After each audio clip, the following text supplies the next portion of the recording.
Han or Han? Well, that's actually it's funny because in the film it came up, didn't it? But It did. I say Han Solo. That's what I say. Yeah, Han. Although he does kind of like correct, like, you know, someone on there.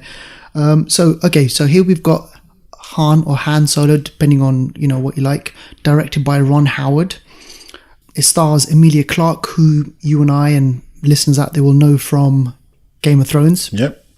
So we've got Khaleesi. Unfortunately, she's not riding dragons in this one. More like the Millennium Falcon. She's definitely riding something. I'm so sorry. I'm sorry. You put it out there. I'm sorry. Please don't complain. Come on. Okay, so Emilia Clarke, Woody Harrelson, and newcomer Alden. Let me try and get this right. His name is Alden Ehrenreich. Yeah. Okay, so what has this guy been in? He's been in Beautiful Creatures. I think that came out in 2013 or so. Okay. He's also been in a Coen Brothers film called Hail Caesar, which also starred Josh Brolin and a few other people. Yes, George Clooney as well. So yeah, he's an up and coming. I wouldn't say star yet, but he's an up and coming actor who I'm sure one day will be, a megastar. But done well. Okay, all right. So he landed the role of Han Solo, and let's face it, if you're a Star Wars fan, it's going to be big news about who they'll get to play Han Solo, because obviously the whole backstory, the whole kind of history of Star Wars going back to the 70s, you want to have a character or an actor who plays that role and who does it justice. So we'll speak about that in a moment. But I just wanted to kind of touch upon, we spoke earlier on about the creative differences in this movie. Like Disney are not averse to getting rid of directors, and this happened a couple of years ago on Rogue One. Oh, did it? Yeah, famously, it was directed by Gareth Edwards, who directed one of my favourite films, Monsters. Yeah. I love that movie. And what happened was it wasn't working out, so the film had been kind of a lot of the film had been made, and Kathleen Kennedy, who I think is the head of like Disney or Sony or president or something like one that, of those, they brought in someone else.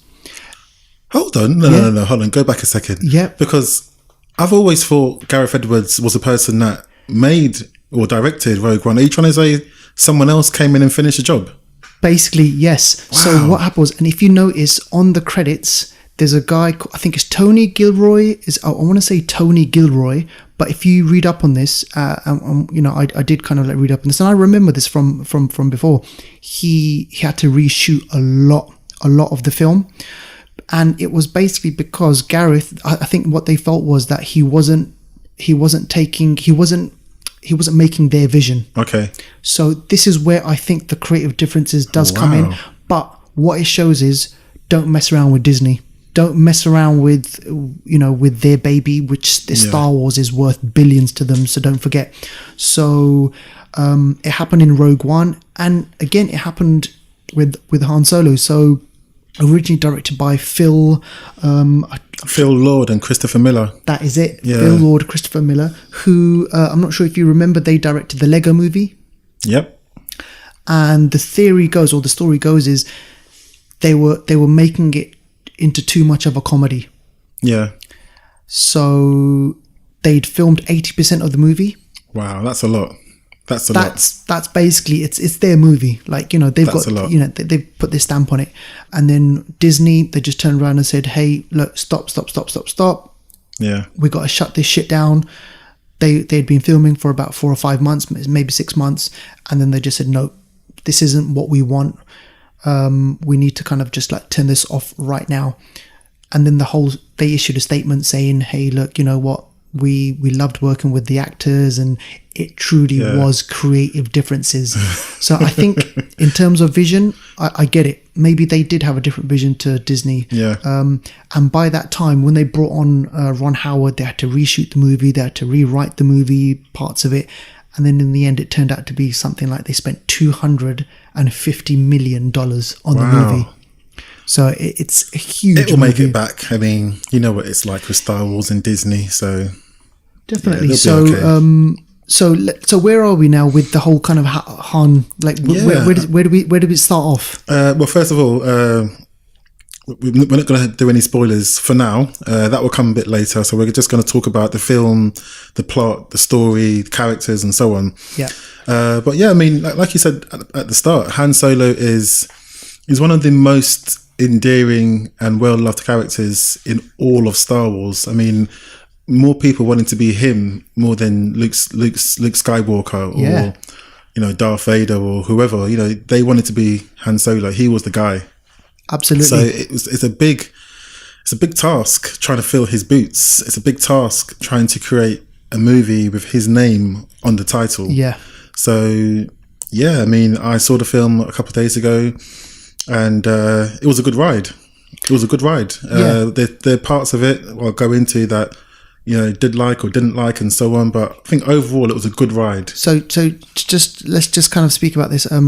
Is he a good? Do you think he's a great Han Solo, or do you think he needs maybe one more movie just to kind of make it his own? I think, the actor Alden Ehrenreich, again, part of the problems that we've heard through the grapevine or wherever, apart from the directors and so on, there was rumours that they also had to bring in an acting coach.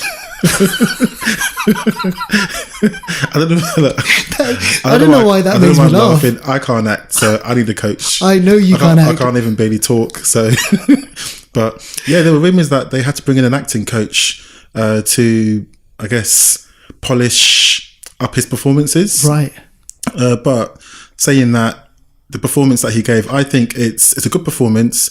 I think in my head, I wasn't expecting him to be Han Solo. Okay. So I told myself that before I saw the film. And is that because he hasn't evolved into that character that he's going to become? Exactly. It's so hard filling the boots of a major character. Absolutely. I didn't expect him to be Harrison Ford, but a younger version. I just expected him to be similar to him. Yeah. And a lot of his mannerisms, the way he shoots his laser with his hand, and the way he runs, and his quirky, facial expressions and so on. Yeah. I actually thought he'd done a good job. Okay. So yeah, he'd done a good job. And like, you mentioned about the whole acting thing. Is that because, do you think it's because Disney or the producers, the directors, they demand a particular type of performance, or was it because, do you think he just couldn't reach that? He wasn't, hitting those notes, so to speak. Yeah, I'm not an insider, so I can only speculate at this point. But I think that obviously with the production problems, changing directors and so on, with change of director comes a change of style. Absolutely. So there could have been, okay, this is what you've been doing so far, let's change it up. He may have been so used to doing it a certain way, then maybe I had to bring someone else in to refresh his delivery. But I also think possibly they could have wanted him to be Han Solo in every way, shape or form. Right. So I think maybe they themselves wanted him to imitate Harrison Ford in such a way. And would that have worked? That's the thing. I mean, you can only go so far, because as much as he can imitate Harrison Ford in his look and his delivery, he can never be Harrison Ford. Yeah. You can never get that feel back. Totally. But I think he did do a good job. I have to say one thing.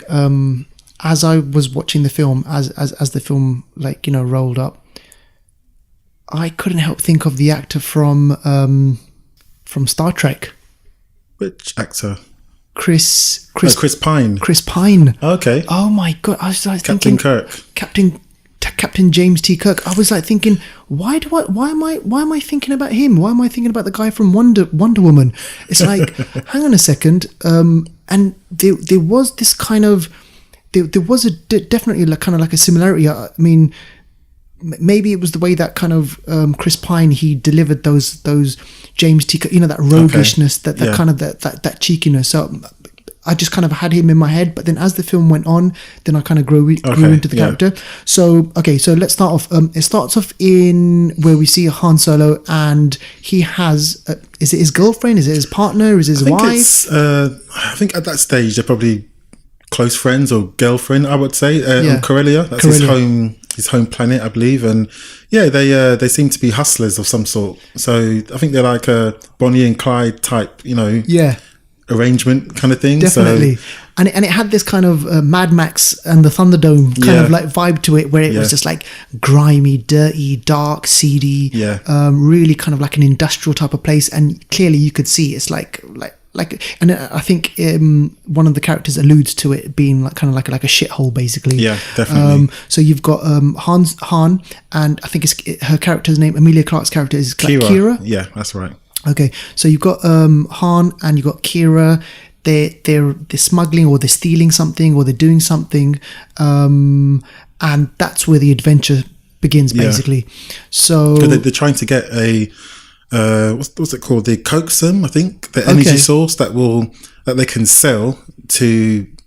I guess their ticket out of there. They want a better life. Yeah. So and I think that it's just kind of, it's really interesting, that kind of thought about, even in a galaxy far, far away, there's people who are trying to make a better life for themselves, and I think that fits in with his kind of character arc, where when we see Han Solo, like later on from, like, you know, Star Wars, A New Hope and everything, where he's this kind of, you know, the smuggler, this kind of this bandit, if you will. So he's a bit of a Star-Lord, isn't he? He is, isn't he? Star-Lord's a bit of a him. Yeah. But yeah, he's a bit of a rebel. You know, he's bad, but not too bad.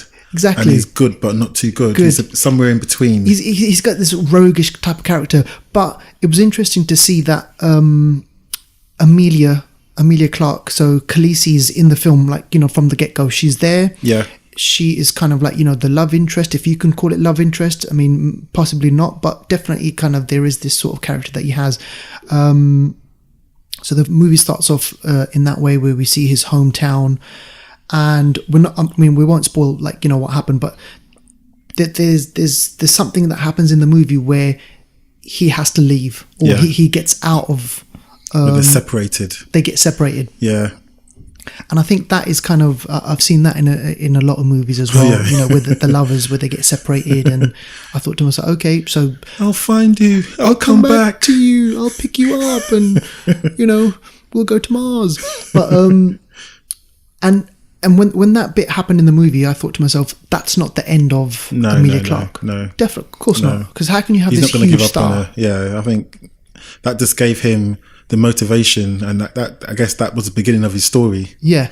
Okay, one question. What is Han's what was the motivation for the makers or the producers, the directors of the film, to give him this origin, this kind of his surname? I think because, I mean, we were introduced to Han Solo, A New Hope, episode 3, is that, I think?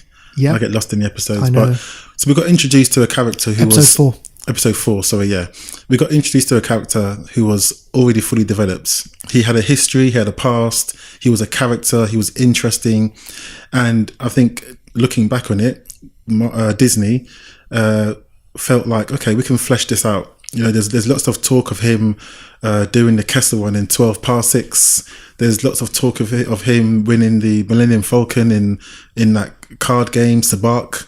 There's talk of him smuggling this, smuggling that, and, you know, clashing with different enemies and so on. So there's a lot of backstory that can be fleshed out, which is why I think he was a good character to create a movie from. Yeah, absolutely. And I'm not sure if the right word is cheesy, but they kind of, there's a scene in there where he obviously they get separated, and I know what you're gonna say.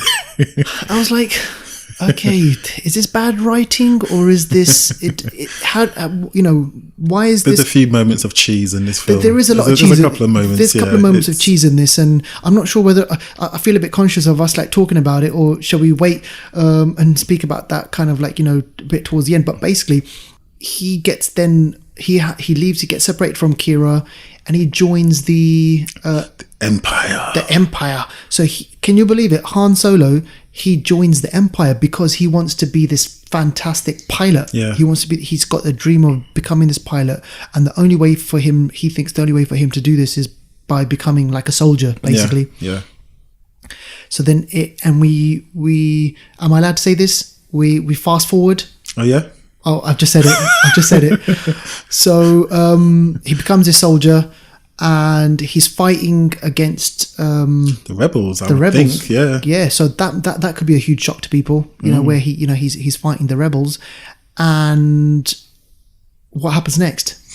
So I think that's when he's introduced to his new friends, who are Woody Harrelson's character and I can't remember her name, Thandie Newton. Yeah, that's it. Yeah, and so we've seen them in the trailers, so we know we know who they are. But he comes across them, and he becomes friendly, and they I guess formulate a plan and so on, and I guess that the story develops in that way. But yeah, I mean, they are rebels with a cause, but their causes they're aligned, but not aligned fully because they have their own goals. Right. But they want to work together to at least get over one hurdle before they can go their separate ways. Right. So that's where that alliance is forged. Okay, so here's my question for you before we start talking about kind of like the ins and outs of the film. Does it work for you as a Star Wars? Like this is part of the anthology, right? So it started off with Rogue One. We've got Han Solo, and there's going to be definitely a third one. Yeah. So does it work? Does it fit into the whole kind of this whole anthology of Star Wars stories? It does. If you really like, do the spidergram or whatever, the timeline of the Star Wars films, because I think this film sits in between Return of the Sith, I believe. Return of the Sith. No, it sits between. Return of the Sith, Rogue One, and A New Hope. So it's between. Yeah, it's what after happens in Rogue One, and it's before New Hope. Okay. So that's where it sits in the timeline. But I think, apart from that, it's Star Wars, but it isn't, if you know what I mean. I mean, there are a few things that happen, especially towards the end, which we won't spoil right now, that are, oh my gosh, like, this is very much Star Wars. Oh my gosh, what's going on here? It's really pleasing to see. But apart from that, this film could have not been a Star Wars film and still been as enjoyable. Okay, I get you. If you know what I mean? Yeah, totally. I totally get what you're saying there. So if you just took away the Han Solo name and the whole Star Wars history, it could have been anything else, because at least with Rogue One, it was an anthology film, but the story was aligned with the plots of Star Wars and the Death Star and getting the plans and so on. So it was aligned with everything else. Yeah, so it's definitely connected. Yeah, whereas this film, without ruining any more of the story, I mean, it's not aligned in the same way. Yeah, it works, but it can still work without being a Star Wars film. To be honest, definitely. I mean, and I 100% agree with you there. And for me, there's a couple of things that I'll talk about. The things that I kind of liked. I like the nods, the small little nods to the kind of Star Wars universe. For example, the dice. Yeah. And that is a nod to the episode 4. There's a bit in there where he gets given the gun. Oh yeah, yep. And that's the famous gun. I mean, you know, growing up, in the 80s, where you would see Harrison Ford, with the space gun, like whatever it is, and it's that same gun that he's got. Yeah. So I thought that was kind of like a cool little touch in there. There was a couple more. There's a, without spoiling, there's a hiding place within the Millennium Falcon. Yeah. Which again is given in this film. Yeah. And you see, this hiding place is being used for many things within the ship. Yeah, definitely. That was a good nod as well. And I thought there was another nod was the monster chess. The what? The hologram monsters when they play chess. Of course. I don't know what it's called. Yeah. Like that game. That game. It's just like, I want that game. Like, buy me one, please, Duval, for my birthday. Okay. So you've got these kind of like little nods. And what I liked was, like in some films, when you know that clearly a director has taken over, I couldn't see where the disjoint was. Yeah. That's a good thing. That's a good thing. I think that's actually really, really good. It was, I did find it a bit slow in the kind of, slow in parts and some cheesy parts in the beginning, but I thought the direction was, Ron Howard is an Oscar winner. He won for A Beautiful Mind. So, and he's made big films before, so he's not scared of kind of taking it places. No. Also, the writer, Lawrence Kasdan, he wrote Empire Strikes Back, which is well, I wouldn't say arguably, most people agree it's the best Star Wars film ever made. Return of the Jedi, Raiders of the Lost Ark, which so again, I love. Harrison Ford. Yeah. But also he's known for Westerns. So if you got the Western vibe in this film, and I mean, he done Silverado, Wyatt Earp, which also Wyatt Earp is one of my favourite films. Oh, is it? Yeah, one of my favourite Western films, yeah. But there's a lot of Western tropes in this film, which I'm sure Lawrence Kasdan really loves. The Bodyguard. Oh my! I had no idea he wrote that film. So yeah, Lawrence Kasdan he knows what he's doing, and he carries across all those ingredients. And now I can kind of see where you have filmmakers like Phil Lord and Christopher Miller clashing, because they come from, like, if you compare the Lego Movie, so with that sensibility and the whole kind of Western, the whole that genre, so you can probably see the reason why there was a clash. So I get that, and you can understand why Star Wars won that clash. Exactly. Yeah. So in terms of an actual movie, I liked that there's so many, like, there are cool bits in there. Like as a film, as a Star Wars fan, I think people will definitely love it because they've got nods to the Star Wars universe. They've got this, they've got amazing, like, new creatures, new characters, like the special effects, new planets, and I think kind of there are, I don't want to say throwaway, but almost throwaway characters where you see them in the film, you don't care if they survive or not, or that they're in this film because we might not see them again. But Han Solo is the main one. This is the reason why people are there to kind of like see the movie.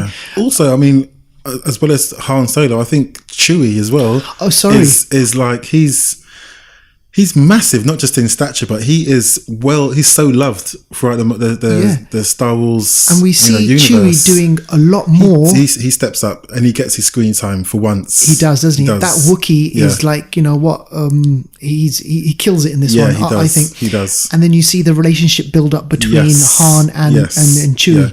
So I thought that was really cool. And maybe a part of me thinks to myself, could they have made more of that relationship where it becomes this buddy movie between Han and Chewie? Maybe they might explore that more. Possibly, who knows? In the next film. So, as a movie, comparing it to kind of Rogue One, what would you say? I still prefer Rogue One. I don't know what it is. I really like that film. It was darker. Yeah, I don't know. It was a good film. It shocked me. It was just different, but good in so many ways. I absolutely 100% agree with you. If you're comparing these standalone movies, like away from the whole Star Wars kind of like, episodes, 1 to 9 now, 1 to 8, I think Rogue One definitely hit a nerve and people were like, this is fantastic. This is brilliant. You know what? Give us more of this. And in terms of the tone, it doesn't. I don't think Han Solo does. This is lighter. This is kind of like, a journey because he's not that type of a darker character just yet, I don't think. No. So they had to kind of make it lighter, I think. It's safer, isn't it? Exactly. It's safer. I think it's going to take shitloads of money at the box office. Oh, yeah. Because it's a Star Wars movie. But I wouldn't say it's an instant classic. No. What would you give it if you was to rate it, though? That is a really tough question. I would give it, so if we had a scale of Jabba the Hutts, right? So imagine if we had a scale of Jabba the Hutts, right? Yeah. And 10 Jabba the Hutts is like, absolutely amazing. I'd probably give this one 6.5. That's exactly what I was going to give it. Yeah. I think it deserves a 6.5. It's not a bad movie by any stretch, but it's not the best. When I watch it again, I wouldn't rush to watch it again. Exactly. But I would watch it again. Yeah. It's enjoyable. But yeah. I mean, there's a couple of things in it. In terms of kind of like what type of a movie it's a Star Wars movie. It's got a character who we all know, well, I know about, and obviously Star Wars fans will know about. But if you're not a Star Wars fan, will people like this? I think they would relate to it from an anti-hero perspective, Western perspective, sort of character. And I think a lot of people have heard of Han Solo, and they may not even know he's a Star Wars person. So I think whether they relate to the person, yes or no, I'm not too sure. But they will be able to get on board. Yeah, in some I got a feeling like diehard fans might be a little upset with this film. I think that could be true. Okay, and I think that's it for this week. Thank you for listening. Thanks for downloading the show. Remember to kind of like us on our YouTube channel. Subscribe as well to YouTube. Subscribe. Yep. That always helps. Let us know what you think of the show, and obviously if you've got any film reviews that you want us to let us know of, please do. If there's a film that you want us to have a look at, want us to watch, or a Netflix show, please do as well. Tell us about it. And yeah, thank you, and we'll see you next week.